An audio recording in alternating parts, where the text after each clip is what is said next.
Hey scrappers, if you're looking to figure out what materials you should sell this week or hold this week, now is the time to do it. Our weekly report is going to give you that information, up-to-date market news, pricing. Let's get right into it. We'll talk about it inside.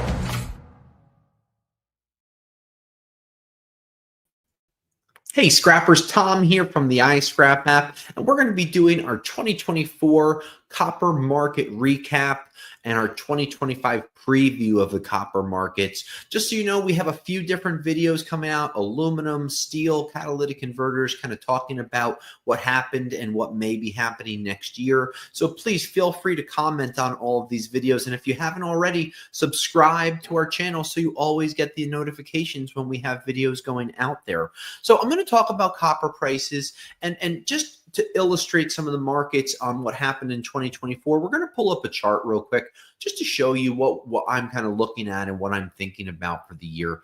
So these are copper prices for the last 12 months. So you can see we're around $4.10 on a trading level. And that's really the average of this year. We saw lower prices in the first quarter of this year. And then, of course, everyone remembers in the month of May when those market prices just went crazy, hit $5 briefly during trading peaks, and then kind of eroded themselves down. And you can see where we're at today. Now, during this year, we saw a very large demand for copper. We've talked about electric vehicles. We've talked about the electrification from solar projects, wind projects. And we also talked about electronics, how they've just exploded. And as copper is the best conductor of electricity, right? I know that people use aluminum often, but copper really is the best. It really continues to have a very large demand.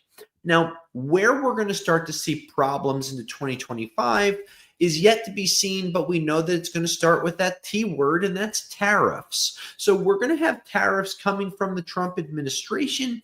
How they're going to affect the markets, I don't know. When I look at the markets, I always go right to China as the largest consumers of copper in the world. In fact, in November of 2024, we saw the Chinese consume and bring in over 528,000 tons of copper. So they're still buying a lot of material, right? 528,000 tons was the largest amount in about a 12-month period. So the demand for copper is there, but what we're going to start to see is price resilience. You're going to see tariffs jumping into the mix. You're going to see trade wars being talked about. You're going to start to see mandates for electric vehicles and tax credits disappearing as the incoming administration doesn't agree with the outgoing administration on many of these things. So you're going to start to see a shift.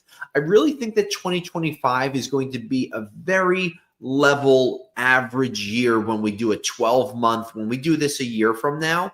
I really do think that we're going to see another average year, nothing too great, nothing too bad. It wouldn't shock me if copper prices went down 50 cents. So if you're looking for a bit of an idea, my opinion is markets will be decreasing during the first 6 months. That's going to be a what the heck is going on?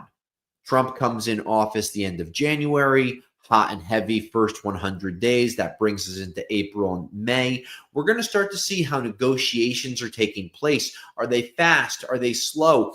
Those negotiations are going to lead to bigger tariffs or smaller tariffs. If we start to see positive signs in the negotiating period, I expect the tariffs to be lower and an immediate impact on the copper market. That being said, over the last quarter of 2024, I briefly said to hold Bear Bright in October, and that was a very brief moment where I said sell everything as we started to see how the election cycle was finishing out, how the election actually materialized, and then we could start to put together what we thought was going to be happening. So as the demand for copper is not going anywhere, as electrification, EVs, renewable energy, great things continue to grow. They may not grow at the same pace we've seen the last 2 years because the incoming administration is talking about drill, baby, drill, and not let the sun shine on solar panels. Still going to be doing these things, but a lot of that demand for copper is going to be really wishy-washy as a lot of these tariff and trade talks get worked out. If we start to see more tariffs being put into place, I expect less copper to be exported to China. And then we start to have, all right, who's going to pick up the slack? Is it going to be Malaysia, India, Turkey? Traditionally, India and Turkey are more steel consumers. Of course, they want copper as well, but the Chinese continue to buy most of it. And we may start to see some of those tariffs being pushed down on the scrap, and we do expect copper prices to go down if we don't see quicker negotiations in the first 6 to 12 months. That's why I say I do believe that 2025 is going to be an average copper year. I don't expect markets to trade less than $3.50 a pound, but if they stayed at the levels they're at right now for the entire year on average, I'd be very happy with that. So going into 2025, I do expect markets to be strong.